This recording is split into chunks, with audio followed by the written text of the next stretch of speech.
Bad to the zone. Bad to the zone. Bad. Hello and welcome to Miniatures Rundown. Today it's Palanite Enforcers Part 2, Badzone Boogaloo. Exactly. So, we talked about this. You knew this was coming. We already covered the Palanite Enforcers, the basic Enforcers, in the previous video. And, unfortunately, sorry, you're going to have to watch that to get a lot of the in-depth discussion of the things that are Enforcers common, because we're not going to cover it again here. So this will be a shorter video. Yeah. We could just, intersplice it, but just go watch it. Yeah, just watch it. It's just okay. Pump up our views. This is for the Badzone Enforcers, which were... Let's all talk about Necromunda rules being crap. We're a White Dwarf article. Now, it is very easy to find online. That White Dwarf is out of production. I'm going to flat out say I have absolutely no qualms about going and finding this online and just using it, because if they're not going to sell it to me, I can't buy it. This was a White Dwarf article, and it's called Enforcers in the Bad Zone, I believe. Yeah. So, Badzone Enforcers. Brief lore. Basically, the bad zones are not actually the ash wastes. That's kind of a common misconception. The bad zones are not the ash wastes. That's an entirely different thing. The bad zones are kind of like the outer areas of the hive where things are really bad. Whoa. Yeah, like this is the parts of the hive that things are really crappy. And for enforcers in those, usually what happens is they'll drop in a group of enforcers and then say, good luck. And they don't have the constant overwatch or supply lines of main enforcers. So they kind of have to do what they need to do on their own to make things work. So this changes how their recruitment works and how basically their entire supply lines works and everything else. With that lore, they shouldn't be able to hire anyone else. It should just be like you start with double the points, but you can't hire ever again. We already covered having stupid restrictions in the previous Bad Zone. In the previous Enforcers video. That's true. All right, so general overview of Enforcers. They're mostly the same. They play more like a normal gang, though, and have less Enforcer flavor. Kind of. Positives and negatives. Positives and negatives, yeah. It's not all positives. Skills, they're exactly the same. Yeah. We talked about that in the previous video, short version. Threat response and got your 6 are absolutely fantastic skills. The other ones are fine. And they also have access to shooting and cunning, 2 of the best skill trees. So house mechanics, by which I mean the differences from normal enforcers. So you can explicitly hold territory in Dominion now. Yeah, they wrote in the article. No, okay, they didn't. They wrote, "We're sorry, guys. You can hold territory. It's okay." No, they can explicitly hold territory in Dominion. If it works, you don't have to house rule that. Yeah. Again, you should for normal enforcers, but now you don't have to. Yeah. Gang hierarchy works like standard gangs. So there's no hard limit of 2 sergeants. Now it's your captain and sergeants have the gang hierarchy rule, and your patrolmen have the gang fighter rule, and you need to have an equal number of gang fighter, equal to or more than gang fighters than gang hierarchy. Yeah. So you can have 3, 4, 5 sergeants as long as you have the patrolmen to back it up. The big difference, though, is that these guys don't get rookies at all. These guys get enlisted hive scum, who are kind of juvies, but also very not. Yes. They're similar to the hive scum you can just hire. Yes. But they're, in fact, statistically identical to the hive scum you can just hire. And their weapons list is identical to hive scum you can just hire. Fair. The big thing is, though, enlisted hive scum do not count as gang fighters. And they can never get group activations. They also don't have the fast learner skill, but they do have the disposable skill that lets them just, Yeah. if they get killed, They get capped, and your captain just reloads his gun. Yeah, your enforcers do not care. They can get promoted to, like, Bad Zone Patrolman. Oh, that's funny. Yeah, they can like eventually get promoted. So this is kind of, fitting into the lore where it's like, okay, kind of like you said, they can't recruit, basically. Right. But they can. They can, but it's only hivers. Yeah, and they can recruit other enforcers. Yeah. You can get more sergeants, more other guys. Yeah. You basically get disposable hive scum, which is actually nice. Yeah, it and is. We'll get more into them. The distinction between Palanite and Subjugator models is completely gone. Those models are combined. So there's no more upgrading to a Subjugator for 10 credits. Now it's all on the same list, and you can mix and match the weapons. Which is nice. That's a pure positive. Definitely positive. Because especially that whole thing about having to Subjugator patrolman for your captain yeah, is yeah. gone. So the subjugator tax is dead. Speaking of also dead is your built-in flak armor and stub gun. You still get built-in manacles and, more importantly, a built-in armor and undersuit. Yeah, That's still there. it is, and that's not no small deal. No, especially given the cost of these guys. Yeah. But, that's also, the Hive Scum don't get that. Oh no. No. They don't get manacles or the undersuit. No. They just get... They're not that good. No, they get nothing. But your main enforcers get armored undersuit, manacles, but not a stub gun, which if you play with the no swap rule is purely an upgrade. Oh yeah, definitely. They also don't come with armor built in, but they're also less expensive to compensate. Yeah, I believe with the math, they are exactly the cost of those two things reduced. Yep, they are. So yeah, They do get to start with one specialist patrolman, like a normal gang. So, and the specialist works the same. Downsides, their patrolmen do not have the whole can take any weapon thing. yeah, They have much more, again, normal rules where they are limited to the basic and the weapons on their house list, and only the specialist can take special weapons. So no spamming concussion carbines on everyone, no spamming plasma guns on everyone. That's gone. You'll have to live with the Enforcer bolt gun. Oh yeah, so sad. So sad. So sad. Speaking of the Enforcer bolt gun, and this is the one you wanted to talk about, what's the big difference between the Enforcer weapons for Badzone and normal Enforcer weapons? They're scarce. Yeah. So the concussion carbine, the Enforcer bolt gun, and the Enforcer shotgun are all scarce. They still are cheaper, Yeah. and they still have their 4-up ammo check. Now, I posit to you that is not actually a meaningful difference. Really? Mitchell, our plasma gun's good. Yes. So what is the stats of a plasma gun? Strength 5, rapid fire 1, AP 1, 2 damage. Yes. 5-up ammo check, and scarce. If I told you, Mitchell, I can't give you a plasma gun, but I'll trade you. I'll cut a strength off, Okay. but I'll give you a 4-up instead of a 5-up ammo check. And I'll cut the price in half. Every day I would take that deal. And that's the Enforcer bolt gun in Badzone Enforcers. So it's you basically give everyone a plasma gun. It's For half the price. Compared to a plasma gun, it is cut the price in half, lose a pip of strength, and 5 to 4 is a big deal. It is. Like, because that's the difference between wounding a Goliath on a 3 versus a 4. Right. Yeah. 5 is a very Like, good the cutoff. Enforcer bolt gun is not as good as a plasma gun. No, But scarce on a 4-up ammo check is not that scary. that's true. It's really not. And you still have it at a discount, 10 credit discount. Yeah. The fact that it's so cheap and it's a basic weapon. Yes. And the concussion carbine, same thing. Yeah. The concussion carbine, having it scarce is not great, but it's still a 4-up ammo check, and it's 30 credits. Yeah. I'm not going to say this will never come up in your games, because I've rolled ammo checks and failed them on my Enforcer bolt guns. But I posit that is not enough of a meaningful difference for this to actually make them worse than the normal. I could definitely see going like Enforcer bolt gun on everyone who can, and then an extra backup weapon if you run out. Yes. And that's it. Yeah. Slightly more impactful downsides. They don't get the new hard case Cyber Mastiff. I don't know how impactful that is. This is where things get a little weird. This White Dwarf article came out before Ruins of Yardland or Vaults of Teneminiminos. Yes.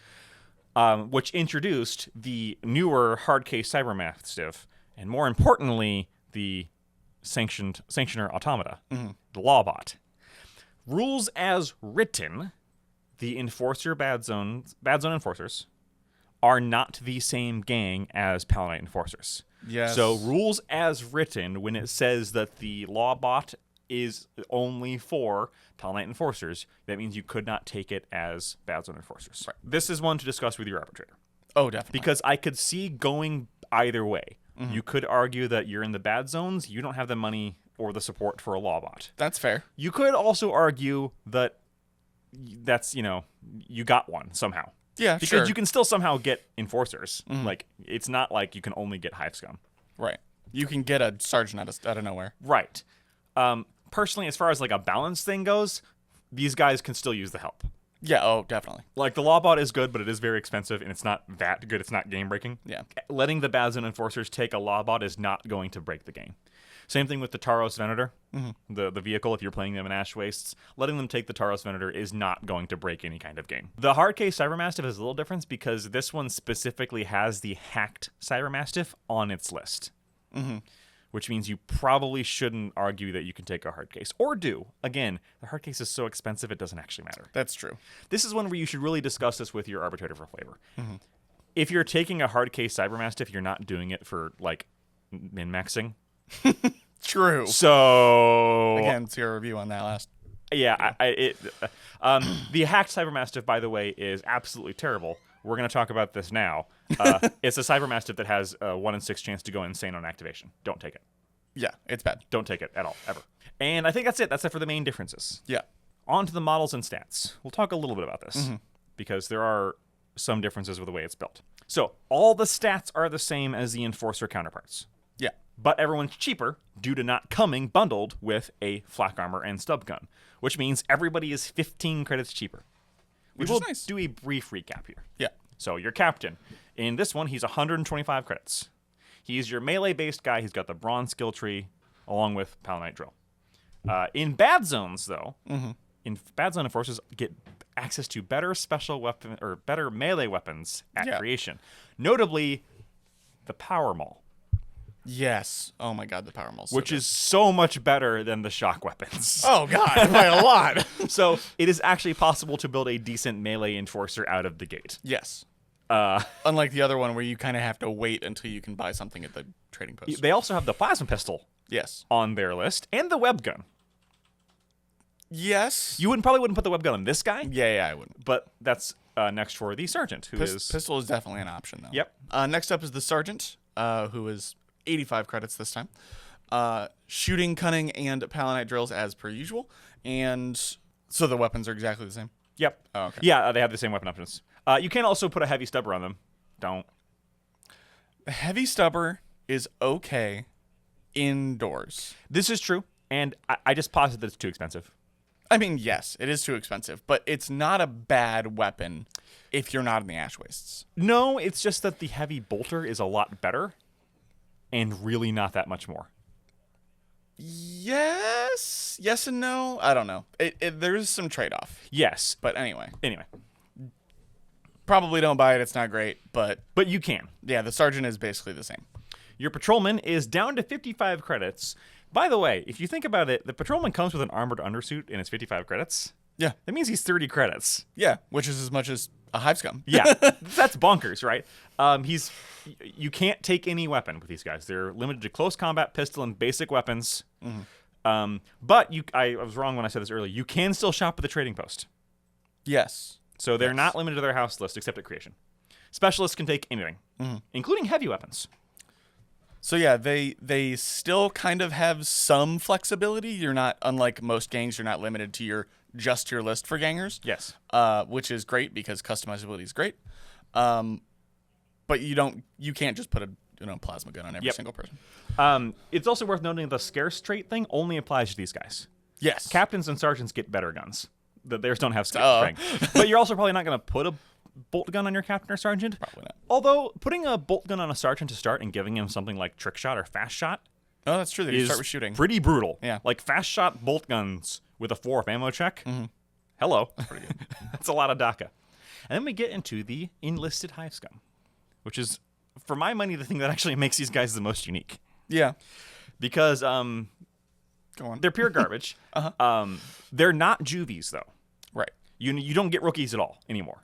That's gone. That whole thing about like getting free rookies, gone. Which was a upside too.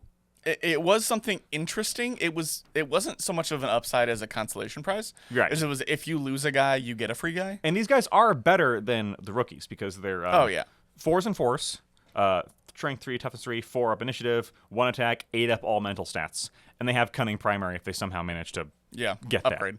That. The big thing is they have expendable, they don't have fast learner, and they don't count for gang fight. I already said that, but they do not count towards your balancing out your champions and sergeants. So that's really worth noting.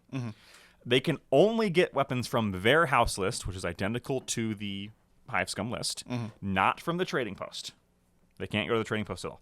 Standouts of that list include las guns, auto guns, shotguns, flails, chainswords, stub pistols. Yeah. Basically anything that gives you +1 to hit, because 4s is kind of bad. Yeah, but not as bad as 5s. Not as I mean, bad. that's a really stupid thing to say. Like 4s are better than 5s. Yeah. More gripping Yeah. tactical information. more at 11. Yeah, they're basically upgraded juvies. Yeah. And I'm not upset about it. No, they do have bad mental stats. 8s across the board means that they Yeah. will fail willpower and intelligence checks. Like, that's not going to help you there. No. But that's what they're for. Brutes, pets, and vehicles, technically they don't have any. We already talked about this. Well, they can get all the brutes all the normal brutes. Yeah. They can get the, Ambots. ambots, ogres, that kind of thing. But nothing specific to them. Technically. I think that you should let them take the automata. I agree. And especially the Taurus Venator as well. The Cyber Mastiff I could go back and forth on, but honestly, the Hack Cyber Mastiff and the normal Cyber Mastiff and the hard case Cyber Mastiff, none of them are very good, and they're all very expensive. No, they're all so bad. The can't be coup de grace is the best part about them, and Which is late game worth spending 100 credits for. that's true. I still wouldn't. But yeah, I can see it. I wouldn't on the hacked one. Oh god, no. And that's it for Brits, Pets, and Vehicles. Yeah, we're done. Flavor-wise, a scrap code Ambot is fun. That's true. Just because, hey, we found this Ambot in the bad zones. Frank made it work somehow. Put a police siren on it. Oh, that's That would actually be really cool. That would. Unique equipment. Same unique equipment as standard enforcers. Yeah, sorry, we're going to make you watch that video. Yeah. Concussion weapons and shields, baby. Yep. That's the way to go. And bolt guns, be good. The real downs. Well, it kind of makes sense. We mentioned this before. It kind of makes sense as a police force, but you're gonna spam your stuff a lot because you have really, really good choices and then like niche choices. Yep. So yeah, concussion weapons, man. Yeah. You do get some better stuff on your house list, namely Webbers for 125 credits, Heavy Stubbers, meh, Power Knife and Power Maul for actually decent melee options. I would probably not take a power knife. It's not bad. It's not bad, but I would rather just upgrade it. The Power Maul is only like 5 credits more, I think, is the problem. but it's there. It is there. It exists. So, overview, before we get into our sample lists. Let's talk about which would you rather play? Badzone Enforcer. Do the Badzone Enforcers completely make the normal Enforcers redundant? So when I first looked at this, I thought yes. When Badzone Enforcers came out, I literally thought it was just replacing the old Enforcers. And now that their differences have been made known, I still would probably just take Badzone. Like, even if you upgrade the original Enforcers to be able to use stuff in Dominion and like talk to your arbitrator about some of the other weird things about them, I would probably still just use Badzone personally. They're more updated, and the downsides are not enough compared to the upsides. Personally, I kind of agree. I don't think Badzone Enforcers make normal Enforcers redundant. I think I agree with that. I think they do play differently enough that they are two very different gangs, especially at the beginning. Oh yeah. The problem is that in Necromunda, the beginning of your campaign is the most important part. And I think that as far as beginning the campaign goes, Badzone Enforcers blow normal Enforcers out of the water. Oh yeah, definitely. Late campaign, this is something that a lot of games in general have problems with, like video games, tabletop games, D&D. Late game, things tend to move towards a center. Sure. Gangs, especially in Necromunda, get samey as the game goes on. Because the stuff that's good is good. Oh, definitely. Plasma guns are good. Melta guns are good. Heavy bolters are good. Armored undersuits and refractor shields. And In a perfect world, everything would be balanced and anything would be viable. This is Necromunda, this man. ain't that world. So late game, Badzone Enforcers and normal Enforcers, I think actually normal Enforcers probably have the upper hand late game. Probably. Because in theory, you could put heavy and specials on absolutely everybody. Yeah. You can't do that here. But in that critical early game, I think the Badzone Enforcers have such an advantage that unless you specifically have a plan for your Enforcers, I think you should play Badzone Enforcers. That's fair. And we'll see that when we get into my starting list, because it lets you do so much more with not much trade-off. So, my sample list. You're going to notice that there's some real similarities to my sample list from normal Enforcers, particularly in the Captain and the way I'm going to build him. But there's also some key differences. Let me also say that one of the biggest differences rides on whether or not you go with the no weapon swap rule. We play with no weapon swap, which is once you have a weapon, gangers don't get rid of it. That's in the rules. Right. A lot of people get rid of that rule because it does seem kind of silly that a captain would never give up his stub pistol for like a plasma gun. But we'll have to talk. We talked about it briefly in our house rules video. We'll maybe have to do a full video on why we don't do that. Yeah. But anyway, if you don't play with that rule, the gap narrows. Yes. But, so for example, I have a captain. He's 125 points. He comes with armored undersuit. I put mesh armor on him. Makes sense. For 15 credits, giving him a 4-up save to start. Pretty good. I did build him with bull charge, which might seem weird because I'm only giving him a concussion carbine to start. It's bull charge with them fists. Yeah. That's because my plan for this guy is still to be a melee model. Right. The concussion carbine is good enough that it allows him to still have some shooting. And unlike the normal enforcer, take a drink every time I say that, where I couldn't give him something like that because if I want to give him a shield and a melee weapon, he's stuck with that stub gun. Right. I couldn't give him another weapon to start, so I had to give him the shield and the stub gun. In this case, I'm giving them concussion carbine, so that first game he can still contribute. And then later I will give him a shield and either a power mole or any number of a good trading post weapons. Yeah. He will still be my countercharge melee guy. I'm still going to upgrade him to have threat response with that shield and a better melee weapon. But unlike normal enforcers, instead of just the pistol to start, I'm giving him the concussion carbine because it's very cheap, and even once he gets his shield and melee weapon, that will allow him to act even if he can't get into melee. Right. Or against things that he doesn't want to melee. Corpse Render cults come around the corner, he's not going to get into melee with them. No, he's just going to pin them with seismic. Yeah, he's going to pin them until they stop moving. One thing I didn't think about until just now, an alternate to the weapon swap rule is you could make the pistol on regular enforcers not count towards your weapon limit.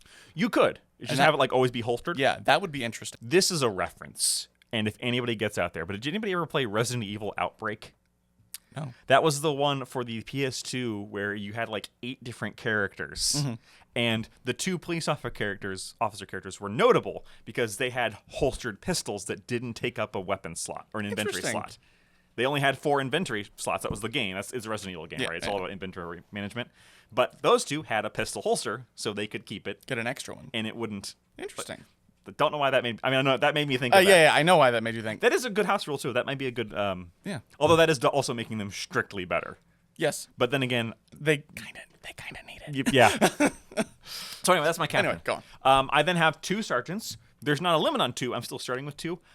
I know that you don't have to start with 2 champions, but there's something in my brain that just loves starting with 2 champions. It feels like default Necromunda. I have started with 1 multiple times, and every single time I regret it. Every single time with 2. you face me with 1 champion, he dies. That's also true. It's like something in my brain activates and I have to go kick that guy right there. You only have 1 champion? He's dead. So I've got 2 sergeants. One of them I gave the heavy concussion ram, which is normally a subjugator weapon, but here you can mix and match. Yeah. He's also got your 6, which is the anti-charge Overwatch, and a mesh armor, and that's it. Yep. The heavy concussion ram is more expensive, but it's still only 70 credits. Oh, yeah. Which for a starting champion weapon is not actually that much. Oh, God, no. Considering I put plasma guns on people all the time.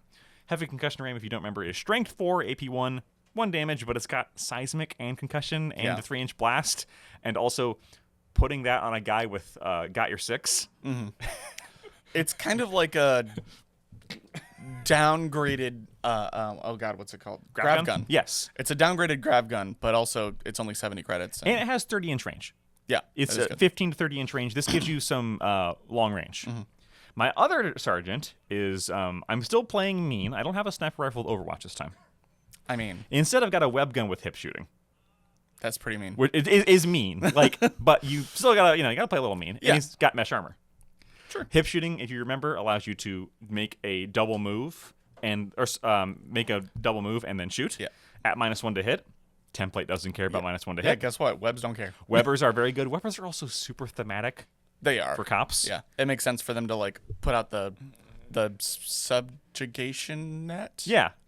Yeah, that's I think probably what it's called. So yeah, I've got 2 sergeants, one with got your 6 heavy concussion ram, the other with hip shooting and a web gun. Makes sense. The got your 6 guy, you could very easily swap out got your 6 for any one of the shooting skills that just makes your shooting better. Yeah. Trick shot. The heavy concussion ram is not unwieldy, so you could also use fast shot, Ooh, true. which is pretty brutal. I don't like fast shot a lot because it makes you stay still, and I like being mobile. Yeah. But that is definitely an option for you if you prefer that. Yeah, the real issue with fast shot is you need 2 good targets from your starting position. Or just one good target you really hate. True. My specialist has a sniper rifle. He doesn't have Overwatch. He will get it eventually because, again, I'm mean. But that gives you some long-range play.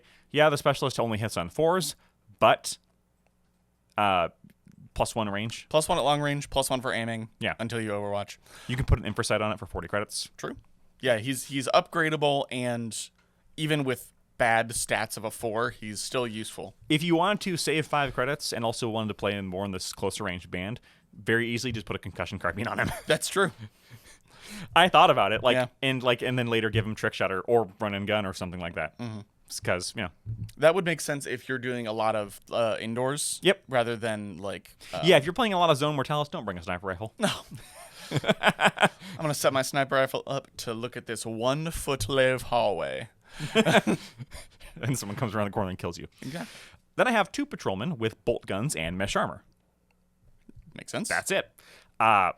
You'll notice a theme here in that all of my patrol guys have mesh armor, which is 15 credits, so they actually are starting out at a better armor save than their normal enforcer counterparts. Because it's a 4-up, which is pretty good at gang creation. It is. And then, to round out my list, and give me a total of 9 models. That's very good. 9 models, which is what I like. 9 or 10 is good. 8 is on the low side. So this gives me a total of 9 models. I've got 3 enlisted scum with stub guns. These guys are bodies. Yep. They're super cheap, super replaceable. If they survive, give them a melee weapon in addition to their stub gun. If they don't, it doesn't matter. Yep. Give their stub gun to somebody else. Yeah, give their stub gun to the next guy. Yeah. I chose to go cheaper on these guys. Originally in my list, I had these guys with lasguns. Lasguns are one of my favorite things to give Hive Scum because they have a very long range +1, 18 inches, which just makes them hit a lot better. But doing that means I decided to sacrifice that to put mesh armor on my 2 patrolmen. That is completely reasonable. Yeah, I could see going either way. You're either going for like no armor on your patrolman and making them a little more glass cannon, but then everybody in your list has a better gun. Yeah. I could see it going either way. So that's 1,000 credits on the nose. Nice. I think that's a better. I would rather play with this list to start than the other enforcer one. Yeah, agreed. Because it's just a little more. You got more bodies. Yep. You put your high scum in front, so they take the shots. You got more bodies. You got more armor. You have. I don't. Obviously not higher potential, but this one out of the gate feels a lot better. Yeah. So that's Badzone Enforcers. I said this in the comments to somebody who asked on last time, like, should I play which one should I play? I think that Badzone Enforcers are better for a newer player, especially. Yes, definitely. And in general, I think they have an easier early game. I don't think they make other enforcers redundant. I don't think they completely replace them. Yeah. It would be funny to have 2 different cops in one gang, or in one game. Yeah. In one campaign, like, the outside cops and the inside cops kind of like button heads. That would be something. I think that was the plot of Disco Elysium, but Spoilers. it's in the first 5 minutes. Disco Elysium themed enforcers. There you go. There's an idea for you. That one's free. That's kind of cool. Speaking of free, it's also free to hit the like button and leave a comment. Haha, how's that for a segue? Let us know below if we missed anything, Enforcers, if you have any lists that you like, or a way to play Badzone Enforcers that I didn't come up with. Next up is going to be the foil to Enforcers, the ones released kind of alongside their upgrade, which is the Corpse Grinder Cults. Rip and tear. A favorite gang of yours. It is. And the most punchy gang you've ever punched a punch with. Until next time. Bye.